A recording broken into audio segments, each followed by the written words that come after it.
को नहीं मानते और सभी व्यक्ति को एक समान मानते।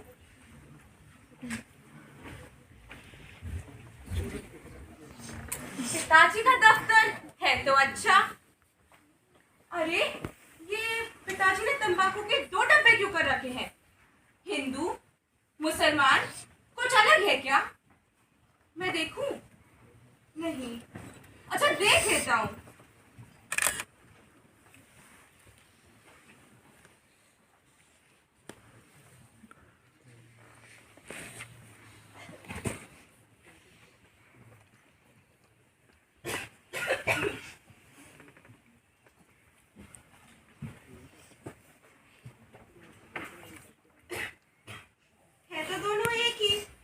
हिंदू मुसलमान का अलग अलग डब्बा क्यों कर दिया? नरेन, नरेन, क्या कर रहे हो तुम ये? मुझे समझ में नहीं आता क्या है ये? पिताजी आप मुझे मारो उससे पहले ये बताओ कि हिंदू मुसलमान का अलग डब्बा क्यों कर दिया आपने? क्योंकि मैं हिंदू हूँ, मेरी मर्जी, मैं जैसे भी रखूं, तुम्हें क्यों क्या है? चलो अभी तुमको बताता हूँ, चलो। ईश्वर चंद्र विद्यासागर मेट्रोपॉलिटन विद्यालय भेज दिया गया। स्वामी जी अपने समय में पूरे कलकत्ता में एकमात्र थे जिन्होंने प्रेसिडेंसी कॉलेज की प्रवेश परीक्षा को प्रथम डिवीजन से पास किया। नरेंद्र को धार्मिक ग्रंथ और दर्शन शास्त्र में भी काफी रुचि थी। वे खेलकूद और शास्त्रीय संगीत में भी काफी आगे थे। वे अपनी ललित कला की परीक्षा पास करके और फिर उन्होंने अपनी बीए की डिग्री पूरी की। उनका ज्ञान और उनके सवाल कई लोगों को चकित किया करते थे। वे अपना ज्यादातर समय धर्म ग्रंथ पढ़कर ही बिताया करते थे और शायद यही कारण था कि वे अपने जैसे एकमात्र थे। पर उनके मन में हमेशा एक सवाल रहता था, भगवान कौन है, कहाँ है, क्यों है, पुनर्जन्म क्या है और कर्म क्या है। भगवान कौन है और यदि है तो कहाँ है? क्या किसी ने भगवान को देखा होगा? और क्या इस जीवन काल में मुझे कोई ऐसा मार्गदर्शक मिलेगा जो मुझे भगवान से मिलवा पाए? यहाँ कुछ लोग हैं शायद उन्होंने भगवान को देखा हो। अरे भाई साहब, आपने भगवान को देखा है? अरे हट! अरे भगवान का उल्लेख है। अरे चल आगे कुछ। अरे भाई साहब, आपने भगवान को देखा है? सुबह सुबह क्यों दिमाग खराब कर रहे हो मेरा? जाइए अपना काम कीजिए। अरे काम कीजिए, जाइए। सुबह सुबह आपका मूड खराब करता है। अरे भाई साहब, आपने भगवान को देखा है? भगवान को? अरे क्या हुआ? सुबह सुबह ऐसी बातें क्यों कर रहे हो? भगवान को तो देखा होगा ना? अरे जाओ यहाँ से। सारे ग्रंथों में उनका उल्लेख है, परंतु भगवान को किसी ने नहीं देखा। तो क्या इस जीवन काल में मुझे कोई मार्गदर्शक सच में मिलेगा तो मुझे भगवान के दर्शन करवा पाए और उनसे मिलवा पाए? ही सत्य है, ईश्वर हमारे अंदर है।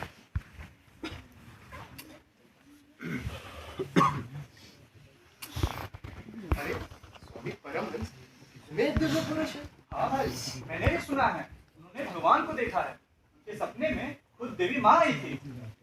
भाई सुना तो मैंने भी है, ये भगवान विष्णु के अवतार है। क्या भाई साहब, आपने क्या कहा? स्वामी परमहंस ने भगवान को देखा है? हाँ भाई। क्या उन्होंने सच में भगवान को देखा है? तो क्या वो मुझे भगवान से मिलवा पाएंगे? उसके लिए तुम्हें उनसे मिलना पड़ेगा। और वो मुझे कहाँ मिलेंगे भाई साहब? वो तुम्हें कोलकाता की देवी माँ के मंदिर में मिलेंगे। क्या वो मुझे सच में वहां मिलेंगे? भाई साहब, क्या वो मुझे कोलकाता में जरूर मिलेंगे? अवश्य मिलेंगे। नाम गुरुदेव, क्या आप ही स्वामी परमहंस हैं? तो क्या आपने सच में भगवान को देखा है? हाँ वत्स, मैंने देखा है भगवान पृथ्वी के हर कण कण में विराजमान है। भगवान तुम्हारी अंतरात्मा में है। तो क्या आप मुझे उनसे मिलवा सकते हैं? हाँ वत्स, भगवान से मिलने के लिए दिव्य ऊर्जा और दिव्य नेत्रों की आवश्यकता होती है। दिव्य नेत्रों की? तो क्या वो दिव्य नेत्र आप मुझे प्राप्त करवा सकते हैं? दिव्य नेत्रों की प्राप्ति के लिए मन का पवित्र होना और साधना इत्यादि चीजों की बहुत आवश्यकता होती है। मैं किसी भी साधना को करने के लिए तैयार हूँ गुरुदेव, बस मुझे ईश्वर से मिलवा दीजिए। तथास्तु। ये कैसी शक्ति का अनुभव था गुरुदेव बहुत ही अलग सा अनुभव था। वत्स, मैंने कल तुम्हें कार्य दिया था। तुम्हें एक मुट्ठी चावल लाने थे और ये काम तुम्हें तब करना था तब तुम्हें कोई देख ना रहा। क्या तुमने ये कार्य किया? नरेन, तुम चावल नहीं लाए? गुरुदेव, मैं चावल इसलिए नहीं ला पाया क्योंकि आपने कहा था कि मुझे ये काम तब करना है जब मेरे ऊपर किसी की दृष्टि ना हो, पर ईश्वर की दृष्टि तो मेरे ऊपर हमेशा थी, तो मैं एक मुट्ठी चावल कैसे लेके आ पाता? अच्छा नरेन, शाम की पूजा की बात तुम मुझसे मिलो। जो आ गया गुरुदेव। प्रणाम गुरुदेव, आपने मुझे पूजा के बाद मिलने को बुलाया था। हाँ बस, अब मेरा समय निकट आ चुका है और तुम्हें धर्म और नीति का विस्तार पूरे संसार में करना है। परंतु मैं अकेले कैसे करूँगा गुरुदेव? वत्स, घबराओ मत। बोलोगे तुम और शब्द मेरे होंगे, और जब कभी तुम पर संकट आएगा मैं हमेशा तुम्हारे साथ रहूंगा। जो आ गया गुरुदेव। तुम शिकागो की धर्म संसद में क्यों नहीं जाते? वहाँ तुम सभी लोगों को अपने वेदांत के सिद्धांतों का परिचय दे पाओगे। हाँ, मैं वहाँ अवश्य जाना चाहता हूँ, परंतु मैं वहाँ कैसे जाऊँ? वहाँ जाने में बस एक ही समस्या है, तुम्हें वहाँ जाने के लिए किसी प्रतिष्ठित जगह में भाषण दिया अनिवार्य होना चाहिए। वहाँ मेरा एक प्रोफेसर मित्र है जो कि हार्वर्ड यूनिवर्सिटी में पढ़ाता है, शायद वो मेरी कुछ मदद कर पाए। तुम्हें एक बार उनसे बात जरूर करनी चाहिए, वो तुम्हें तुम्हारी जरूर कुछ मदद करेंगे। आपने सही कहा, मैं उनसे बात जरूर करता हूँ। तेरे कपड़े तो बड़े अच्छे लग रहे हैं। अच्छा, ये वाले कपड़े कल ही लेकर आई हूँ, पूरे 10,000 के थे। अच्छा, वो देखो वहाँ कोई सन्यासी बैठा है। तो कपड़े देख रही है इसके, ढोंग ही लग रहा है एकदम। आजकल ऐसे कपड़े कौन पहनता है? वही तो, आज के जमाने में ऐसे कपड़े कौन पहनता है? मॉडर्न कपड़े पहनो मेरी तरह। एक मिनट, इसकी घड़ी देख। वो उसकी तो नहीं लगती, इतनी महंगी। पक्का से चुराई हुई है, पूछ के देख एक बार। ओए पंडित, ये घड़ी तेरी है? बड़ा ऊंचा सुनता है। ओए पंडित, ये घड़ी तेरी है? ये वाली घड़ी और तेरी? मान ही नहीं सकती मैं।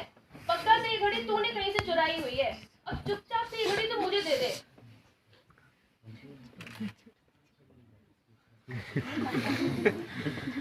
लगता है सुन बोल नहीं सकता, लिख के दे देते हैं।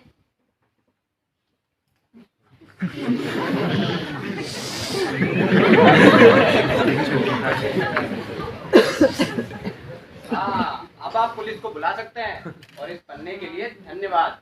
अब ये मेरा सबूत है, चाहे तो पुलिस को बुला लें।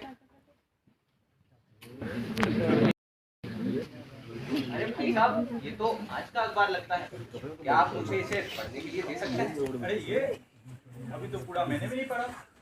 कोई बात नहीं, ले जाओ और हाँ, याद से लौटा देना। धन्यवाद भाई साहब।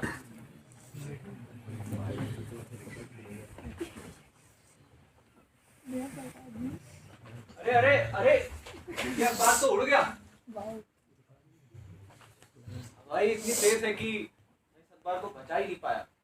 अब मैं आपको क्या जवाब दूंगा? भाई साहब, मुझे माफ करिए, पर आपने जो अखबार मुझे दिया था वो मेरे हाथ से उड़ गया। हवाई इतनी तेज थी कि मैं उसे बचा ही नहीं पाया। अरे मूर्ख, ये क्या किया? मेरी अखबार उड़ा दिए। अब क्या खबरें तुम सुनाओगे? आप गुस्सा ना करें भाई साहब, आप अगर चाहें तो सारी खबरें मैं आपको सुना सकता हूँ। अच्छा, तो क्या स्कैनर और प्रिंटर खाली पैदा हुए थे? पूरे खबरें छाप दोगे? नहीं नहीं भाई साहब, पर मैं वही अखबार आपको फिर से बना के दे सकता हूँ। ठीक है, ये पकड़ो कागज और कलम, लिखो और एक भी खबर गलत नहीं होनी चाहिए, जी भाई तो साहब। 20 समुद्र में उतार दूंगा। सब ये लीजिए आज का अखबार। अरे ये कैसे संभव है? एक एक अक्षर एक समान। कौन सी बूटी पीते हो भाई?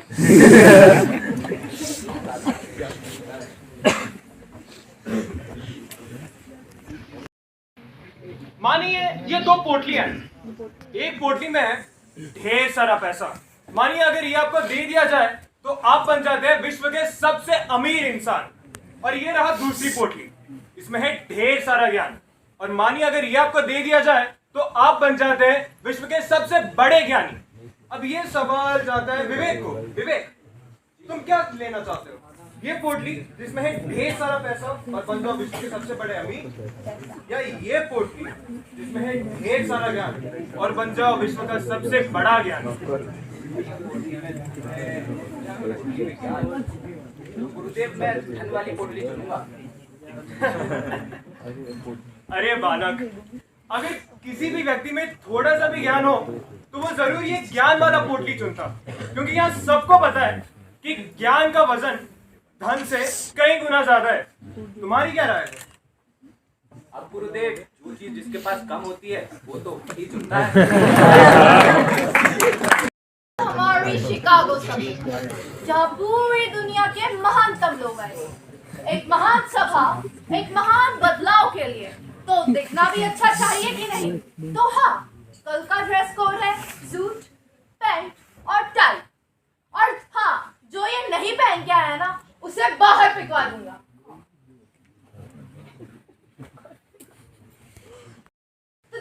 तुम ये क्या पहन के आ गए? उतारो इसे अभी का अभी, वरना तुम्हें बाहर पिकवा दूंगा। पर मैं तो साधु हूँ, मैं तो ऐसे ही वस्त्र पहनता हूँ। देखो जेंटलमैन, मैं तुम्हें आखिरी बार जेंटल होके समझा रहा हूँ, वरना तुम्हें स्पीच देने का मौका नहीं दिया जाएगा। लोगों की वजह से स्पीच देने का मौका नहीं दिया जाएगा। मैं इसे स्पीच देने से तो नहीं रोक।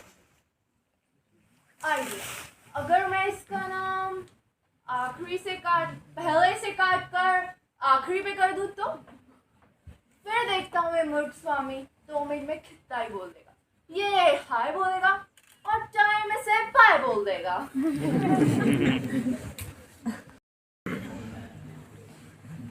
All my brothers and sisters of America.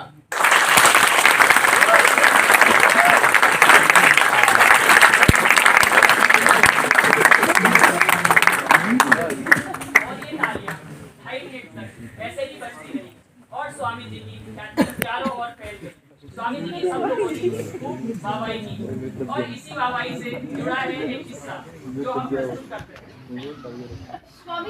Swami ji, मैं आपकी भाषण सुन के बहुत खुश और प्रभावित हो गई। बाय गॉड, मैं तो आपकी फैन बन गई। मुझे आप जैसा एक चालाक और विवेक बच्चा चाहिए, तो मैं यही कहती हूँ, आप मुझसे शादी कर लो।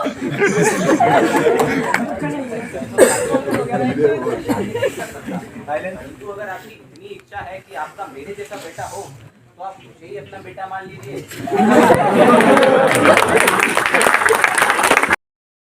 आज मैं तुम सबको अपने जीवन का एक बहुत महत्वपूर्ण किस्सा सुनाता हूँ। एक बार मैं एक सभा में भाषण दे रहा था और भाषण देते देते मैं इतना लीन हो गया कि मैंने भोजन ही नहीं किया। देर रात तक भाषण चलता रहा और मुझे काफी तेज भूख लगने लगी। भूख काफी तेज थी और वहाँ काफी नामचीन और बड़े बड़े लोग बैठे हुए थे, परंतु उनमें से किसी ने भी मुझको खाने के लिए नहीं पूछा। पर सभा के बाहर एक दुबला पतला हिचकिचाता हुआ आदमी खड़ा था जो काफी सहमा हुआ सा था। वो सभा खत्म होते ही मेरे पास आया और उसने मुझे पूछा, क्या आप मेरे घर में खाना खाने आएंगे?